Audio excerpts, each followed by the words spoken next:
Bonjour mes amis francophones, je suis Jahanshah Rachidian, un présentateur de la télévision Ranginkaman ou bien de l'Arc-en-Ciel. Je présente mes émissions dans 3 langues, anglaise, française et allemande. Et aujourd'hui, on parle en français. Mon invité, c'est un monsieur qui a été prisonnier politique, mais il habite maintenant en Belgique et il est un activiste. Bien sûr, je lui donne les paroles pour se présenter davantage. Il s'appelle Monsieur Zahar Ali Nikrabesh. Un peu difficile à prononcer, mais c'est simple pour les Iraniens. Il est iranien d'origine kurde. On va d'abord saluer nos téléspectateurs et peut-être avec lui, je lui donne parole pour se présenter un peu davantage et peut-être saluer aussi nos téléspectateurs. Monsieur Zahar Ali Nikrabesh, vous êtes bienvenu aux télévisions de Ranginkaman ou bien l'Arc-en-Ciel, la traduction française de Ranginkaman, et je suis un présentateur de cette télévision de l'Allemagne. Vous êtes en Belgique et vous êtes aujourd'hui notre invité. Alors, je vous donne les paroles pour vous présenter simplement et si vous voulez encore saluer nos téléspectateurs avant que je puisse vous demander la première question. Merci. La parole, c'est à vous. Tout d'abord, merci aux télévisions Ranginkaman pour m'inviter pour ce programme cercle de conférence ou cercle de programme sur le sujet différent. Aujourd'hui, nous parlons de fédéralisme. Comme vous avez cité, je suis ancien ex-prisonnier politique, activiste social, bénévole pour des réfugiés kurdes, iraniens, tadjiks et afghans depuis plus de 20 ans. Et je suis invalide aussi dû aux circonstances comme on peut imaginer dans le jeu iranien. Tout d'abord, un grand merci à vous et aussi en espérant que vos téléspectateurs ils vont prendre note de nos expériences, vous et moi, à travers cette émission. Je suis à votre service en espérant qu'on peut apporter certaines lumières et de nouveautés selon l'expérience vécue, passée et présente dans ce programme-là. Merci. Merci, Monsieur Zahar Ali Nikrabesh. Comme vous avez déjà mentionné, on va parler de fédéralisme comme une option peut-être d'un régime de futur en Iran qui sera bien sûr remplacé après la chute du régime barbare islamique en Iran, qui est maintenant dans une crise profonde et très bien ébranlé et haï par l'ensemble d'une grande population iranienne. Nous allons aborder alors un débat assez chaud sur le fédéralisme qui pourrait être une option de gouverner l'Iran après la chute du régime islamique. Après, bien sûr, la libération du joug du régime islamique qui pèse sur le dos de notre peuple depuis 43 ans.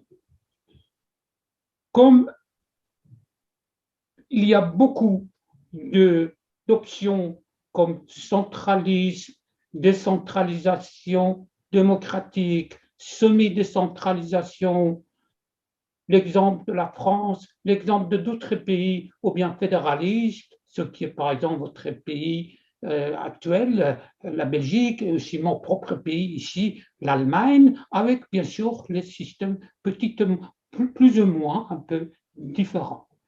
Mais alors, nous allons parler aussi sur ce sujet démocratiquement, aborder aussi les points positifs et négatifs, ce qui peut être est considéré comme une provocation pour certains quand on parle de fédéralisme. Ça peut aussi s'associer avec le séparatisme et vous allez bien sûr nous dire quelle est la différence entre les deux. Alors, je vous donne les paroles pour d'abord donner une définition de ce que veut dire le fédéralisme et dans votre connaissance et expérience, surtout ethnique, comme un cours, vous pouvez aborder ce sujet et donner une définition plus concrète et plus claire pour nos téléspectateurs. Microphone à vue, allez-y, s'il vous plaît. Tout d'abord, l'idée de fédéralisme, il y a de fédéralisme moderne, mais il y a aussi quelques idées de fédéralisme dans l'Empire d'antan, par exemple, dans Athènes antique 407-479, les différents peuples qui se sont unis, différentes tribus indiennes d'Amérique. Plus tard, on a vu aussi une des grandes confédérations suisses dans la Sainte Alliance 1291, qui après 5 siècles et demi, en 1948, il a débouché de cette confédération vers le fédéralisme. Il y a une différence fondamentale entre le confédéralisme et le fédéralisme. Dans le confédéralisme, les États sont libres de faire alliance ou quitter l'alliance, tandis dans le fédéralisme, non.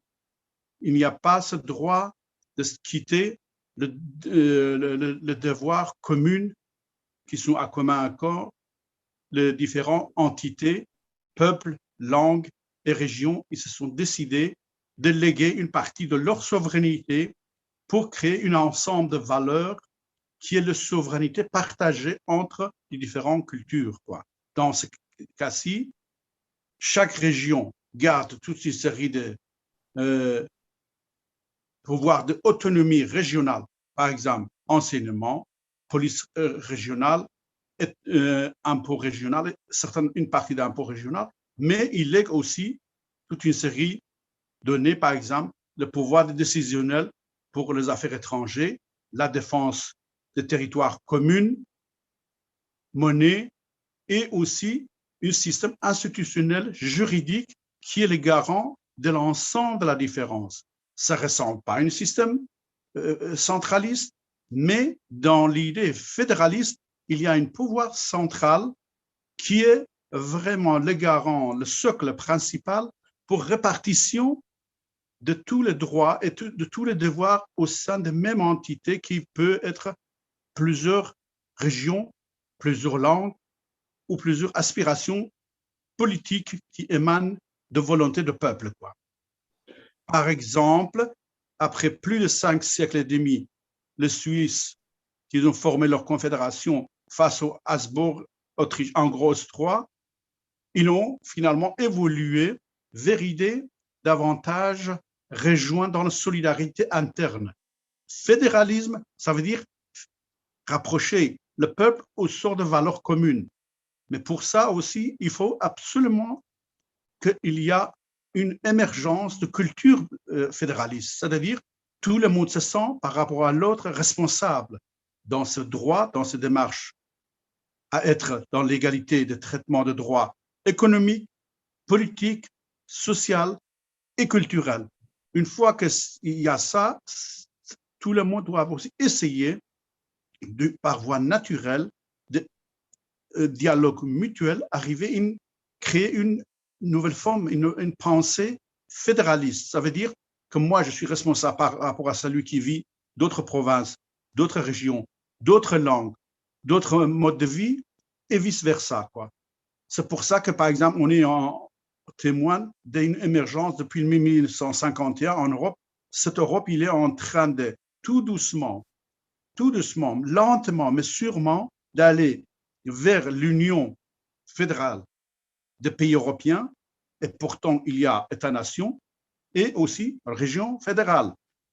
Tout ce système fédéral, il est en train de glisser, confédéral européen, Union, il est en train de donner de plus en plus de compétences aux commissions européennes, Parlement européen, Conseil européen, pour aller davantage vers le système fédéral, c'est-à-dire de diminuer la sensibilité, l'intérêt national, parfois considéré comme une forme d'égoïsme inné, quoi, au sein de certains peuples, pour des raisons de préjugés historiques, pour des raisons hégémonie dans sa politique interne et externe. Tout ça, il est en train de vraiment donner leur place et donner la priorité à celui d'un dialogue constant et riche. Bien sûr, ce dialogue riche et constant, ça ne fait pas sans heurte, ça ne fait pas toujours au lendemain, parce que le système fédéraliste, il est tout le temps en évolution. Il n'est pas en régression, il est en évolution. Parfois aussi, il peut vraiment freiner.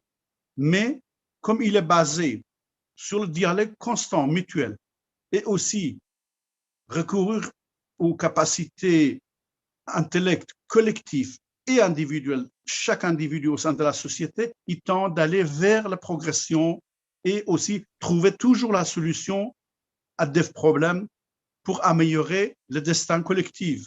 Nous avons aussi la forme de fédéralisme en Inde, avec 32 langues et sa propre spécificité, parce que chaque système fédéral aussi peut avoir toute une série de données historiques, géographiques, culturelles, voire même certains aspects de mentalité régionale. Il peut jouer dans un rapport de force ou dans un rapport de données nouvelles pour enrichir cette forme de fédéralisme. Par exemple, en Allemagne, il y a le Länder, mais au-dessus de Länder, chaque Länder, ils ont aussi un instant qui décide dans ce fédéralisme. Nous reviendrons sur ce détail-là, mais entre-temps, j'ai bien compris que selon vous, le fédéralisme s'avère une ample autonomie qui est valable aussi dans beaucoup de systèmes que vous en avez cité plusieurs, mais il y en a, je crois, 24 ou 27 pays qui sont couverts par ce système fédéraliste. Chaque pays, comme vous avez dit, selon sa région, sa culture, ses besoins vitaux, et donc ils sont couverts sous une plateforme, si vous voulez, qui s'appelle le système fédéraliste. D'abord, la question qui vient ici à l'esprit, quelles sont les conditions pour que ce fédéralisme, ou bien une sorte de ce fédéralisme, soit applicable en Iran? Si vous en voulez parler, alors je vous donne le microphone. Maintenant, concentrons un peu sur l'Iran et après, on va demander d'autres questions adéquates. Voilà. En fait, comme beaucoup d'intellectuels, vous, moi et beaucoup d'autres aussi, ils connaissent l'aspect historique du pays, l'Iran, d'antan empire Mède, empire perse, achéménide, et plus tard aussi l'émergence d'États-nations après l'avortement malheureux de marche de la révolution constitutionnaliste en Iran, qui était vraiment dommage. Si ce système constitutionnaliste en Iran n'était pas avorté, il n'y a pas une putsch, probablement l'Iran était déjà un pays fédéral actuellement, mais malheureusement, à cause de la putsch qu'il y a eu lieu avec l'aide de Grande-Bretagne, qu'il avait besoin d'avoir dans la région une régime monarchie absolue, fort à son service, l'Iran est régressé plutôt que l'initialement, jusqu'avant l'avènement de monarchie Pahlavi, il y avait toutes les possibilités d'aller vers l'ouverture graduelle vers le système fédéral, quoi. Il n'y a aucune possibilité dans l'état actuel des choses, pas avec le régime théocratique au pouvoir, de vraiment aller se doter d'une constitution, d'aller vers un parlement fédéral, d'aller vers un dialogue constructif pour créer un espace riche de dialogue entre le peuple et pour créer un destin commun fédéraliste. Pourquoi? Parce que nous avons face à un régime héritier d'une monarchie absolue, mais un régime théocratique beaucoup plus pervers et beaucoup plus... Alors, vous pensez que le premier pas et justement se débarrasser de ce régime qui n'a aucune valeur nationale, démocratique, laïque, séculariste et universellement acceptable dans le monde entier. Donc, il faut d'abord passer de ce régime que vous dites, c'est une hérédité peut-être de monarchie absolue. C'est vrai que ce n'est pas un régime élu, c'est un régime non élu, c'est un régime despotique, exactement comme l'autre. Mais alors, quand je comprends, vous voulez que, parce que vous avez dit que le fédéralisme, c'est une garantie pour la liberté de chaque ethnique en Iran, que ce soit turc, que ce soit kurde, que ce soit arabe ou quoi d'autre. Et que les ethniques en Iran, d'ailleurs, peut-être je peux rajouter un mot qu'il y en a qui ne veulent pas que les ethniques soient intégrées en Iran. Moi, je doute aussi que le régime islamique fait partie de cette catégorie des ennemis de l'ensemble de la population et du pays que ne veut pas que les ethniques ou bien le peuple ou bien les peuples soient unis, parce que cette unité peut être dangereuse pour l'existence de régions. Alors, si je comprends, vous voulez un fédéralisme que soit un collaborateur aussi du pouvoir central, comme vous avez dit, que ça sera une garantie pour la liberté, la démocratie, l'égalité et le progrès de la civilisation moderne, et que ça soit étroitement, ce gouvernement local, étroitement engagé aussi dans les affaires qui sont réglées par le gouvernement fédéral, ça veut dire par exemple à Téhéran, que ce soit le gouvernement local ou bien la législative locale soit toujours main dans la main avec le gouvernement et l'Assemblée centrale pour régler les problèmes et collaborer ensemble participativement. C'est ça ce que vous voulez dire? Donc, il faut d'abord passer de ce régime.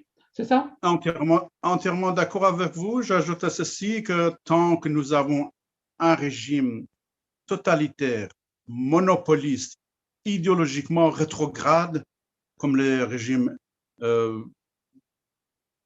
fondamentalistes totalitaires actuels, ça exclut l'idée d'un scénario d'un Iran fédéral. On parle d'un Iran dégagé de cet encombre, de cette infâme historique, de cette terreur qui s'imposait à l'ensemble de l'Iran, quoi.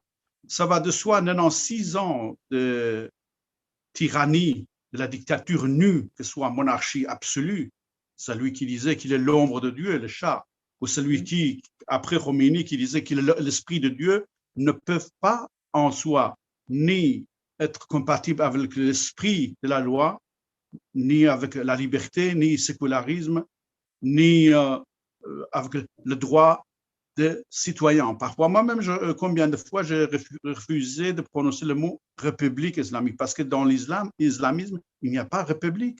République, c'est la volonté du peuple. Exactement. Or, je ne l'utilise jamais. Je dis toujours le régime islamique. Ça n'a rien à voir avec république. Voilà, le sens de république. Excusez-moi, dans l'islam, il n'y a pas de république. Il y a ça veut dire il y a le peuple soumis. Voilà. L'islam, le mot littéral traduit, ça veut dire soumission.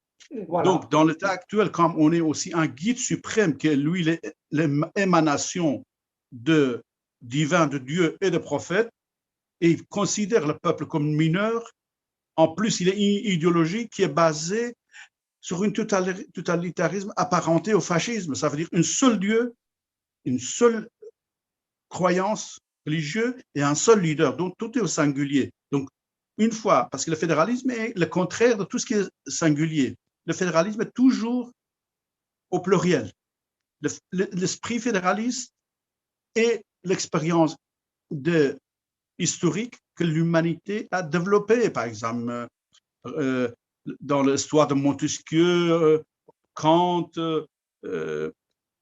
Monteux, pas mal d'autres individus, ils ont travaillé pour donner un contenu réel à celui de participation du peuple, respecter la volonté du peuple. Et le peuple doit, en tant que sujet et en tant qu'entité collective, soit au centre d'attention de pouvoirs politiques qui décident ensemble et déléguer leurs droits à leurs représentants au sein des parlements fédéral et régional, quoi. Parce que le parlement régional et fédéral, c'est un rapport dialectique de concertation entre eux, quoi, pour décider de tout ce qu'ils doivent faire et ne pas faire.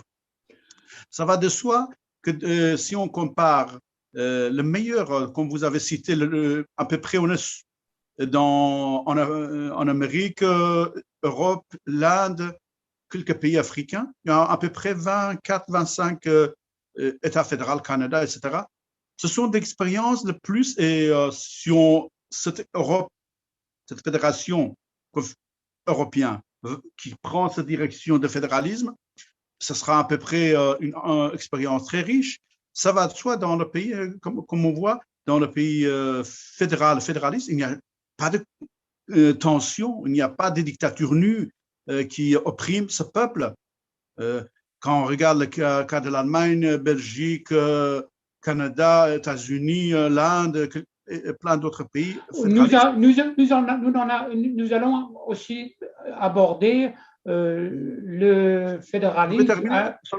Je vais terminer, après je m'arrête. Okay, voilà. En général, l'expérience fondamentale est que dans ce pays-là, il n'y a pas de guerre, il n'y a pas de gâchis, il n'y a pas une dépense injustifiée dans la répression interne. Oui. Ce sont des pays stables sur le plan politique, stables sur le plan économique, stables sur l'évolution positive dans leur constitution respective. Voilà, je vous écoute. D'accord, mais donc quand même, il y a eu aussi des exceptions, par exemple l'Union soviétique, ou la Chine, Yougoslavie, Tchécoslovaquie à l'époque. Mais il y a eu aussi des pays qui n'étaient pas vraiment considérés comme symboles de démocratie et de liberté égalitaire. Il y a eu des pays aussi dictatoriaux. Quand même, mais je vais d'abord savoir quelle est la source de vos idées sur le fédéralisme, parce que vous êtes en Belgique et vous avez dit 24, mais j'ai lu aussi 27 pays fédéralistes existent pour l'instant. Ça vient d'une source qui date déjà de 3 ans, ça pourrait être maintenant une trentaine d'années, trentaine de pays peut-être, qui sont aujourd'hui, qui ont choisi un des variables systèmes de fédéralisation, y compris la Belgique, votre pays, comme vous avez cité, et aussi mon pays, l'Allemagne. Vous avez 3 communs, 3 cantons de 3 communautés différentes, les Wallons, les Flamandes et une petite minorité aussi allemande. Nous avons 16 ce qui s'appelle Land, où on dit, voilà, on dit chez nous qu'ils ont vraiment beaucoup de pouvoir à l'intérieur, peuvent décider sur certaines choses très importantes, mais comme vous avez cité, sur la politique étrangère, la politique de défense, le système national d'éducation, ça c'est toujours le centre, ça veut dire le gouvernement fédéral qui décide, bien sûr, avec la participation des délégués des fédérés. Par exemple, notre land Baden-Württemberg, où j'habite, a un Premier ministre qui est vers l'autre Premier ministre, peut-être d'un autre parti. Mais ils se mettent d'accord sur certains points qui sont considérés comme des nécessités nationales ou bien même sur l'ensemble des décisions concernant l'ensemble du pays, ils peuvent aussi se mettre d'accord. Ça veut dire qu'un ministre qui est ici, par exemple, dans ma région, dans mon land, peut aussi intervenir dans certains problèmes nationaux. Alors, en Belgique, vous êtes depuis, je crois, vous avez dit 20 ans, 30 ans, mais nous avons qu'en Belgique, il y a eu aussi en 1970 l'application de fédéralisme dans un système monarchique que peut-être après la révolution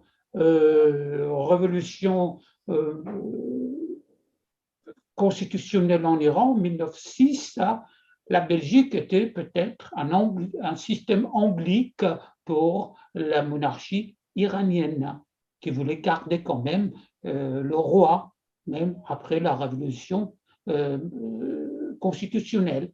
Donc la révolution n'était pas pour décaler le système monarchique, mais justement donner un autre nom qui s'appelait constitutionnel ou bien mashrouté, qui n'était quand même pas pendant longtemps, peut-être 2 ans ou 3 ans au début, le premier assemblée était démocratiquement élu. Après, c'était encore le despotisme. Mais est-ce que vous avez pris peut-être comme exemple la Belgique pour un système de fédéralisation en Iran? Est-ce que ça vous a influencé l'histoire de Belgique et la révolution qui était presque très intégrée, pas seulement dans les lois politiques, la constitutionnelle ou quoi d'autre, mais aussi dans les lois juridiques. La Belgique restait quand même un pays exemplaire pour calquer ces lois, ces concepts dans les lois constitutionnelles et juridiques de l'Iran. Oui, comme vous avez bien cité, c'est vrai, mais vous vivez dans un pays fédéral aussi, un fédéralisme de type administratif, plutôt l'Allemagne, parce qu'il y a des fédéralismes basés sur la diversité culturelle. Ce n'est pas le cas de l'Allemagne, c'est un fédéralisme économique et géographique, politique. En Belgique, c'est un fédéralisme culturel. Vous avez cité les 3 régions, plus il faut ajouter Bruxelles comme capitale de l'Europe et aussi Bruxelles en lui-même, en tant que ville capitale, il a aussi ses propres compétences au sein du système fédéral.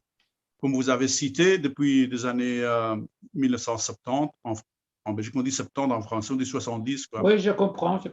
Oui. 70. La Belgique a graduellement évolué vers un système fédéraliste de plus en plus réformé, mis en avant.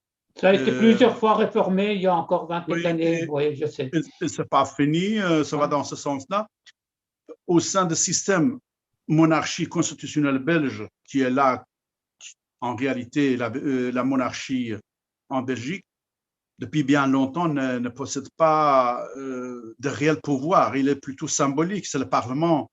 Et ce sont les élus du peuple qui décident, avec un système juridique très souverain et très indépendant, d'amener des amendements ou changements ou ajouter toute une série de nouvelles données dans la Constitution belge ou les lois fédérales. Nous avons ici en Belgique, Parlement fédéral, et 4 parlements régionaux aussi. Parlement comité germanique, Parlement wallon, Parlement bruxellois, Parlement de comité néerlandophone ou flamand. Et c'est le Parlement fédéral qui est le lien qui va s'en occuper dans la concertation tout le temps. C'est le système belge, c'est le système de compromis et de concertation, quoi. Par exemple, actuellement, en Belgique, nous avons 4 courants idéologiques, 7 partis politiques qui forment le gouvernement, quoi. Et les Belges, ils ont une vocation depuis longue date qu'au lieu d'aller dans l'antagonisme et aussi dispute radicale, ils préfèrent d'aller dans le dialogue constructif, même que ça peut être au premier abord fatigant, épuisant et aussi il prend beaucoup de temps, quoi. Belgique, moi je l'ai étudié avec beaucoup d'intérêt en tant qu'une personne issue des minorités opprimées, comme vous le savez, en Iran, un système monarchie absolue et aussi celui qui a hérité le régime islamiste actuel. Il recourt aux discriminations, il y a une forme d'apartheid, de système idéologique en cours, l'État-nation. émanation d'une seule volonté, d'une hégémonie idéologique, qu'au sein de ce germe idéologique, il y a certaines formes de racisme institutionnalisé idéologique qui voit son propre bonheur dans l'effacement, culture et histoire de tous ceux qui sont considérés comme gênants devant ce projet, quoi. C'est le cas en Turquie, c'est un régime d'apartheid, on le sait tout le monde. C'est le cas en Iran, mais autrement, depuis les 96 dernières années. Et comme je suis d'origine kurde moi-même, je connais très bien aussi, j'étais en Balochistan, j'étais dans la sud, dans la province arabe, j'étais au Turkménistan, je connais d'autres problèmes qui subsistent. Je dis, pour empêcher davantage de radicalisation d'une partie des gens fortement déçus par le pouvoir actuel qui est irresponsable sur tous les plans, voire irrespectueux et offensif à l'égard de l'expression culturelle, à l'égard de honneur et identité des différents peuples, ça fait qu'une partie même que c'est minoritaire pour le moment, mais une partie des gens issus de minorités ethniques en Iran, malheureusement, qu'on le veut ou non, il se radicalise aussi, quoi. Pourquoi il se radicalise? Parce que face à une réaction, il y a une contre-réaction. Le régime actuel est pour quelque chose dans cette radicalisation. Pourquoi? Parce qu'il recourt systématiquement aux répressions, systématiquement aux discriminations de toutes sortes, politiques, religieuses, économiques, sociales, et tout. Hein. On ne peut pas voir une limite à cette répression. Or, maintenant, de plus en plus aussi, le pouvoir iranien, il devient ouvertement, il montre son visage à travers son guide suprême, à travers cet nouveau président, le 13e président iranien, que c'est vraiment un assassin. Il mérite vraiment un tribunal de type de Nuremberg, sans exagérer. Et puis aussi son chef d'exécutif, à trio, ils sont vraiment arrivés à une phase finale, montrer que ce régime doit disparaître pour jeter la base d'un système démocratique en Iran. Et ce système démocratique se fait dans la concertation, dialogue et respect mutuel. Moi, je ne vois pas d'autre choix. Pourquoi vous avez cité le nom de quelques pays comme Yougoslavie? Yougoslavie, à l'époque de Tito, tant qu'il y avait un relatif respect de l'ensemble de culture, ça marchait plus ou moins bien, quoi. Mais une fois Tito, il est tombé malade dans les années 75 et 80, les généraux dans le centre de Serbie, ils sont devenus de plus en plus nationalistes. Ils ont retiré le droit à différents comités qui formaient Yougoslavie. Eux-mêmes, ils ont jeté la base de guerre civile parce qu'ils sont obstinés de devenir ultranationalistes et c'est comme ça qu'il y a eu dans les années 90 le conflit de guerre civile en Yougoslavie. Soviet, c'est pareil. Par exemple, en Soviet, on parlait d'union de fédération de peuples soviétiques, mais en réalité, c'était l'hégémonie russe qui émanait. Par exemple, dans tous les républiques de Caucase, il n'y avait même pas une usine, mais tous les systèmes économiques forts étaient concentrés dans les zones russophones et d'autres régions n'étaient pas du tout associées à cette richesse économique. Laissons tomber maintenant un peu. On va un petit peu se concentrer sur ce qui est un peu pour nous plus intéressant, peut-être pour les spectateurs aussi, que ce qu'il s'agit. Il s'agit aussi de l'Iran. Quand on a cité qu'il y a un régime barbare qui est en train peut-être de faire encore des purifications comme était faite dans les années 88 avec les prisonniers politiques. Donc, vous étiez déjà un prisonnier, peut-être à l'époque, en Iran. Mais c'est ce qui est important, justement, afin d'éviter un État centraliste, ça veut dire un dictateur centralisé, comme par exemple Saddam ou bien comme Kadhafi ou comme maintenant les mollahs en Iran. Le fédéralisme est une option pour vous de décentralisation du pouvoir central, pouvoir centralisé, ou bien la dictature centralisée, comme une nécessité indispensable pour empêcher le rétablissement de la dictature centralisée ou bien un despotisme encore dans notre pays, le futur Iran.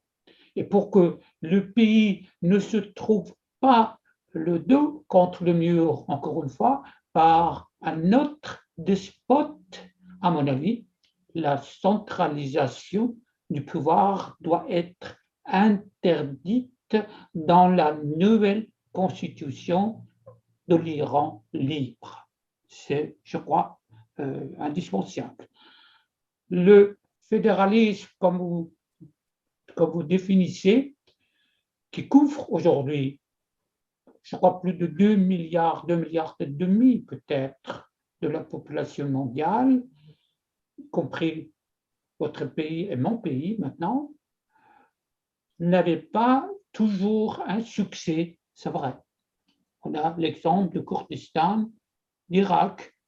Il y avait d'autres pays dans l'Afrique qui n'étaient pas finalement contents avec la suite de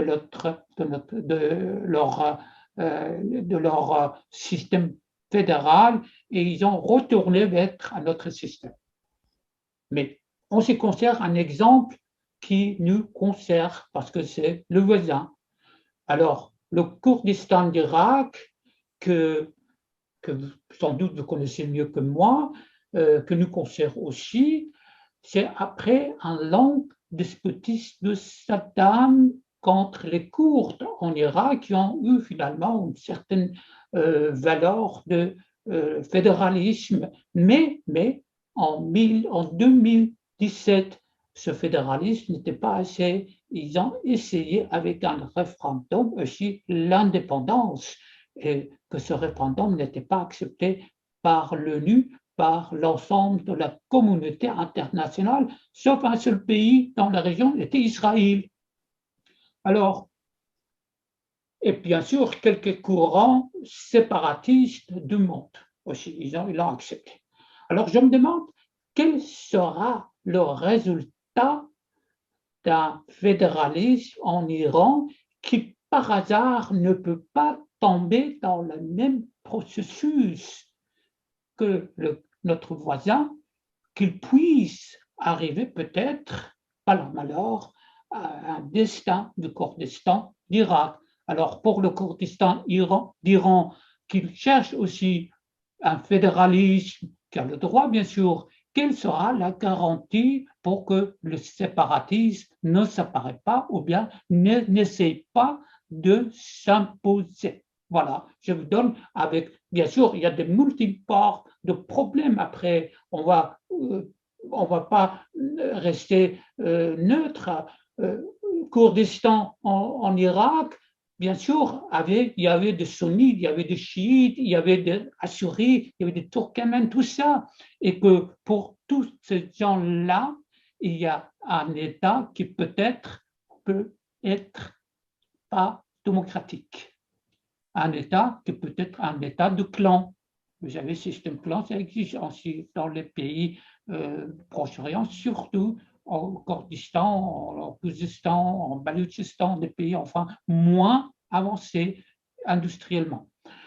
Et quelle sera la garantie que si le Kurdistan d'Iran devient fédéral, après, il n'y a pas des tendances séparatistes qui vont peut-être pécher d'eau trouble là? Voilà la question. Allez-y. En fait, le séparatisme, ça se base sur la tension permanente quand il y a un peuple, une région, se sent tout le temps discriminés, quoi. Vous avez cité le cas d'Irak et le Kurdistan irakien. Je connais bien cette région, j'étais à 2-3 reprises aussi.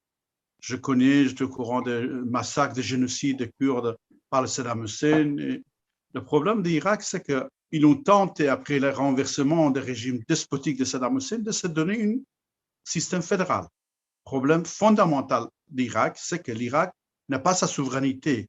D'un côté, c'est le régime islamiste chiite qui influence grandement les chiites, qui sont la majorité, c'est eux qui maintenant détiennent le pouvoir, qu'ils ont exclu le sunnite qui était au temps de Saddam Hussein au pouvoir, et aussi souvent, ils ont harcelé les Kurdes. Souvent, par exemple, dans un système fédéral est basé sur le droit et le devoir. Souvent, le régime irakien à Bagdad, combien de fois il a coupé les ressources sur le Kurde irakien? Parfois, durant 2 mois, il n'envoyait pas ce qu'il a dû. Déjà, au départ, il avait 10% droit au budget irakien.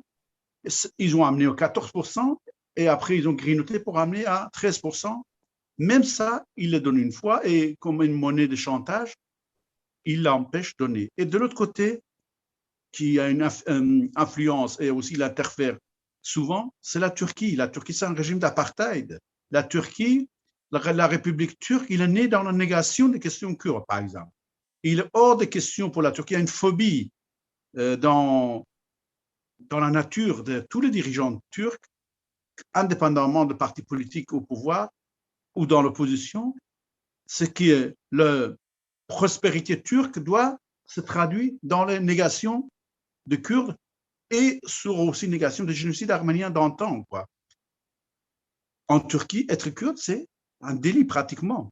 Même à nos jours, il n'est pas question, par exemple, la Turquie, il est pour 250 000 Turcs au Chypriote, il a créé un État même non reconnu par la communauté internationale, il refuse le droit fondamental du Kurde chez lui.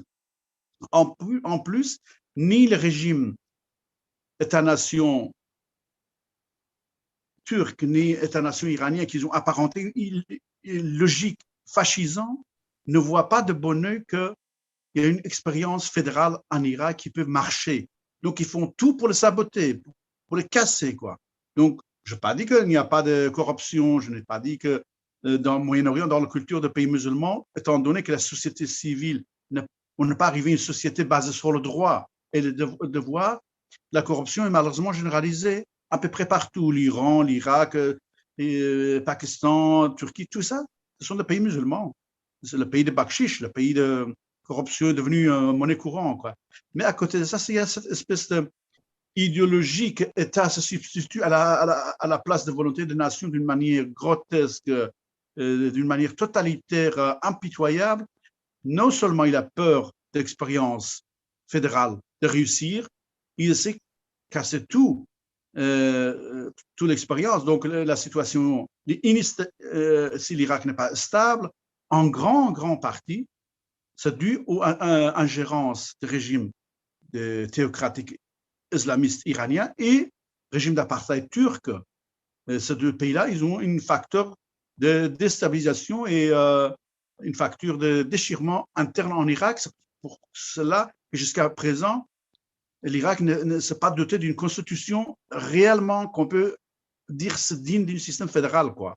En comparant au fédéralisme belge, Allemagne, Suisse, Canada ou autre, l'Irak est très en arrière encore, parce qu'il y a le particratie, parce qu'il y a, ce sont des milices pro-iraniens et en partie pro-turcs qui dictent leurs lois. Donc, ce système-là n'est pas encore en mesure d'assurer vraiment, n'est pas le garant de droits des citoyens en tant qu'entité et en tant qu'individu de vivre dans la sécurité et dans un cheminement vers plus de liberté et aussi coopératif intra-peuples. Je reviens à l'Iran. Il est évident, si le garant de fédéralisme, c'est justement aller dans une démarche mutuelle de l'ensemble d'intellectuels, de partis, de mouvements politiques et autres, vers un consensus d'une paix nationale entre différents peuples en disant, voilà, cet Iran, que c'est une entité géographique, il appartient à tous, pas à un groupe ethnique précis, pas d'hégémonie dictée de la part d'une ethnie au détriment des autres composants. Une fois qu'on met l'accent sur un pays, tout le monde est solidaire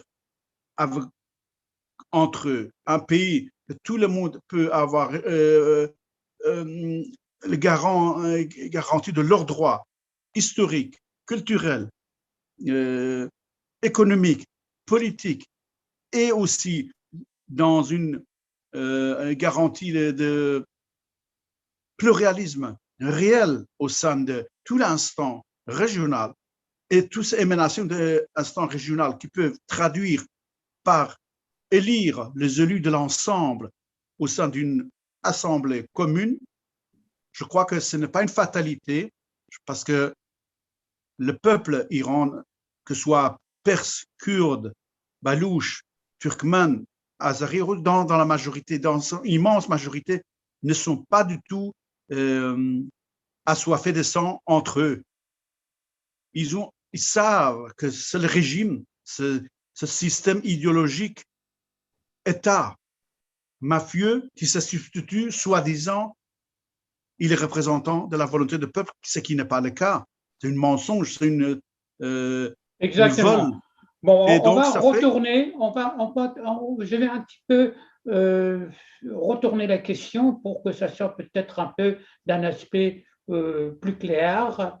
Le Kurdistan d'Irak existe, comme vous savez, actuellement, depuis 1925, une partie de l'Irak. Auparavant, c'était 1920. 1920 ou 25, moi j'ai dit quelque part 25, de toute façon, c'est pas grave, 20. dans les années 20. Après la Première Guerre mondiale, quand l'Empire ottoman faisait partie d'alliés d'Allemagne qui étaient battus dans la Première Guerre mondiale, bon, ce territoire occupé était divisé, était après pris par les autres, après divisé quand même. Ça donnait à l'Irak, enfin, le Kurdistan n'était pas vraiment une partie intégrale de l'Irak. D'ailleurs, l'Irak n'existait pas comme un pays comme on connaît maintenant.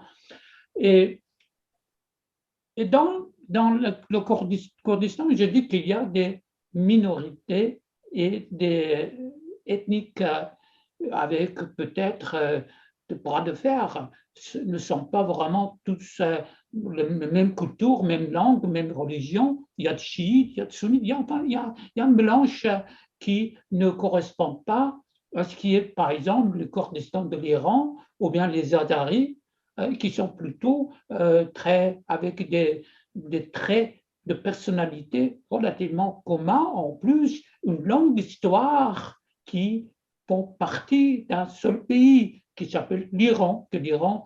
Si le Shah disait que je suis le soleil de la race iranienne, de la race aryenne, ben, c'était plutôt une plaisanterie pour les intellectuels comme vous, comme les autres. On n'a pas pris ça sérieux. Donc, les minorités, les ethniques iraniennes se prenaient toujours pour les Iraniens, pas pour une race quelconque qui absolument une connotation raciste et pas scientifique.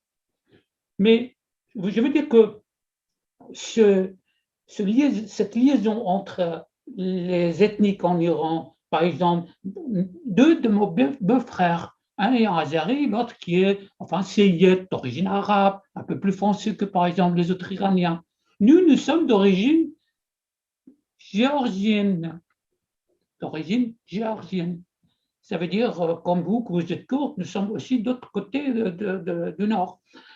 Et bon, mais on est rassemblés ensemble sur une terre qui s'appelle l'Iran et qu'on prend comme notre propre pays maintenant, que ce soit soi-disant arien, arabe, kurde ou géorgien comme nous, ça n'a rien à voir. Mais en ce qui concerne maintenant le problème de les minorités ou bien les ethniques en Iran ne sont pas pareils comme l'Irak, qui a beaucoup de controversies entre eux, il y a beaucoup de divergences, par exemple au sein du Kurdistan.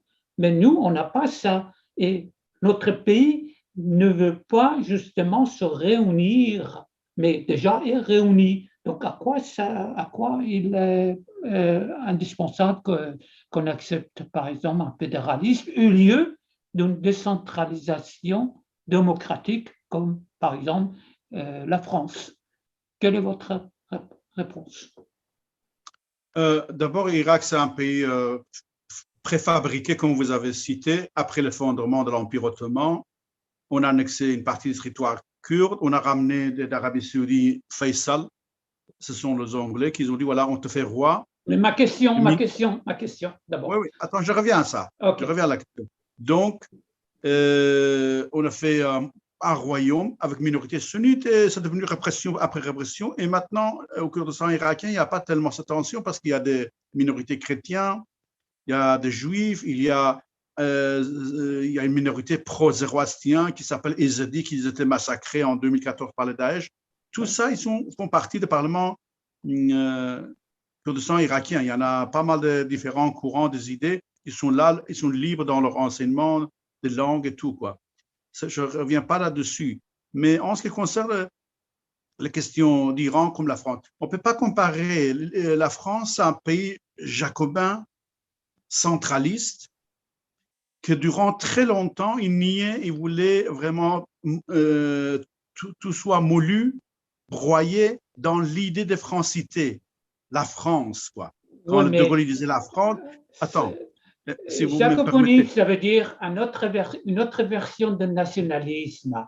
Oui, et que le nationalisme n'est pas vraiment très accepté dans l'ensemble de l'Europe. Comme vous avez dit, il y a une confédération de l'Europe maintenant. On ne peut pas accepter le nationalisme en même temps. Allez-y. Je parle de passé de la France. Quand la France, après la monarchie, par exemple, je ne suis pas monarchiste, rassurez-vous, je suis un fédéraliste et républicain. Oui. Mais à l'époque de monarchie en France, quand il y a eu la Révolution française, Révolution bourgeoise française, l'idée était vraiment de créer un État chauvin, centraliste, unitaire. Je sais, mais on laisse tomber l'histoire de passer, et aussi, vraiment des siècles. Il y a des siècles. La France, attends. La France, il voulait effacer toute la culture, en réalité. Oui. À l'exception de l'expérience corse, parce qu'ils sont séparés par la mer, et aussi un petit peu la région basque. Mais sinon, ils ont effacé le Corse est basé à une histoire tout à fait différente. Corse appartenait parfois à l'Italie, parfois à la France, parfois à quelqu'un d'autre. Mais on ne va pas mélanger tout ça ensemble parce qu'on n'arrive pas à arriver à répondre à mes questions. Okay? Mon cher, voilà. Okay. La question, c'est que l'exemple d'un État centraliste qui donne les compétences régionales, accorde un certain droit régional, ça ne peut pas marcher pour l'Iran parce que ça va continuer la discrimination de nouveau. Je n'ai pas parlé de centralisme. Je n'accepte pas un État centralisé. Ça sera encore un despote. Mais je dis entre la décentralisation démocratique et le fédéralisme. Je suis entre les deux. Je fais des questions pour les deux. J'essaie de répondre. Quand on décentralise, il y a toujours un centralisme qui redistribue un certain compétence, mais sans aucune garantie nécessaire. Tandis quand on est dans un système fédéral, à commun accord, on arrive d'engager tout le monde dans leur reconnaissance de droit, mais en échange de cette reconnaissance de droit, chaque participant au sein d'une destin collective s'engage aussi dans son devoir à l'égard de l'ensemble, quoi. Donc, il y a une espèce de, comment je vais dire, je m'engage parce que j'ai le droit de vivre en paix, sécurité, sans aucune discrimination, de quel type que ce soit-il. Donc, c'est ça une différence, quoi. Quand on est dans une démarche administrative, il y a égalité. On respecte la dignité de l'ensemble. Il n'y a pas un qui est maître et l'autre subordonné. Donc, ça fait que le système fédéral est beaucoup plus en accord avec le droit de l'homme, avec l'esprit de la loi et aussi avec la répartition des richesses et aussi reconnaissance de droits des différents composants historiques. Je ne suis pas contre le fédéralisme, je suis contre le séparatisme et je vois que vous avez aussi une opposition très très forte contre le séparatisme et justement vous trouvez le fédéralisme comme une solution pour qu'on ne tombe pas dans le piège de séparatistes. Sinon, on va avoir des problèmes de la Palestine, de la Crimée, de la Tchétchénienne, enfin de Tibet en Chine, qu'il y a maintenant un problème, il y a de Taïwan, il y a plein de pays qui sont au bord de séparatisme ou bien fédéralisme et qu'il veut vraiment distinguer la différence, la frontière pour que la paix soit établie pour tout le monde et avec le droit humain, le droit qui était universellement accepté dans le charte de droits de l'homme. Nous allons arriver à notre terre, mais conclusion, 2 minutes encore pour prendre une conclusion. D'abord, je vais rajouter que ce débat peut continuer parce qu'il y a plein de choses encore à débattre. OK? Seulement, je vais en résumer, j'ai étudié plusieurs systèmes politiques, je ne vais pas citer tous, mais je pense, pour approcher la paix, fraternité, liberté, démocratie, laïcité et respect, il n'y a pas mieux qu'un système fédéral. Pourquoi? Parce que j'en ai souffert je suis un valide à vie grâce à la dictature, donc je n'adhère à aucune valeur, aucune dictature, aucune thèse hégémoniste. En plus, le séparatisme n'apporte que la souffrance et la désolation de tous côtés, quoi. Moi, je suis pour l'union de peuples, pas pour la séparation de peuples. L'union respectueuse de l'ensemble de tout le peuple dans le respect et la dignité mutuelle. Bien sûr. Et de partage de destin commun sans aucun préjugé au préalable. D'accord. Il y a des gens, ceux qui sont pour le séparatisme, très souvent, eux, ils parlent avec les tripes, mais pas avec le cerveau, ni avec le cœur et la conscience, quoi. Or, pour vivre la paix, la dignité, la valeur et la prospérité, il faut arriver à une certaine maturité mentale et aussi répondre à toute une série de questions de conscience et éthique. À quoi ça mène le séparatisme, sauf la destruction et le malheur supplémentaire, quoi. On en a connu assez. Je crois qu'on est à la veille du 21e, 3e millénaire. Il est temps que, par dialogue respectueux, l'ensemble des peuples arrive de comprendre que mon malheur, c'est celui de l'autre et l'autre, c'est le mien, quoi. Et la prospérité et le bonheur de l'autre peuvent aussi être exemple pour moi, quoi.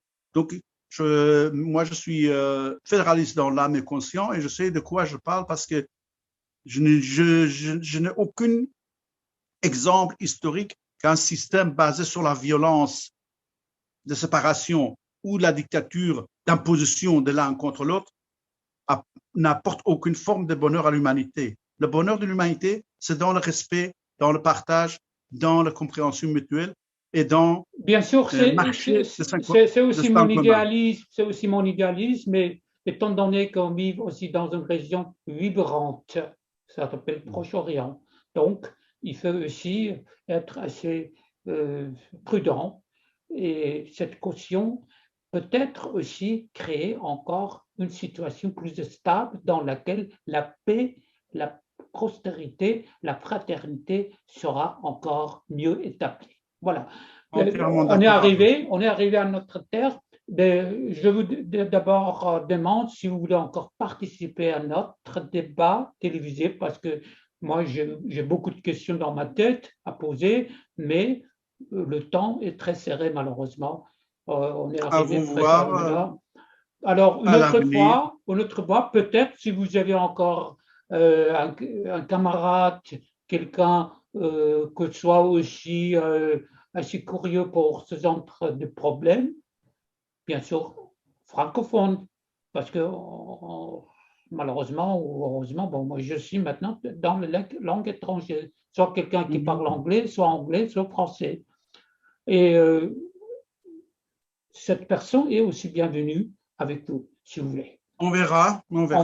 D'accord. Alors, merci de votre participation. Bon succès et bon courage à vous aussi. Merci. Et merci aussi à nos téléspectateurs qui ont écouté ce débat très vibrant, qu'il en reste encore beaucoup de questions peut-être, à aller au fond des problèmes, parce que ce n'est pas un problème de l'Iran ou de Proche-Orient, c'est un problème, ou bien ce n'est pas un problème, c'est une histoire, c'est un débat, c'est un sujet très international qui peut-être va être encore beaucoup plus dominant que maintenant dans le temps qui vont arriver, parce que vous savez, les pays qui étaient peut-être plusieurs au début, arrivé 24, comme vous avez dit, j'ai lu 27, peut-être maintenant trentaine de pays de système fédéral qui gouvernent.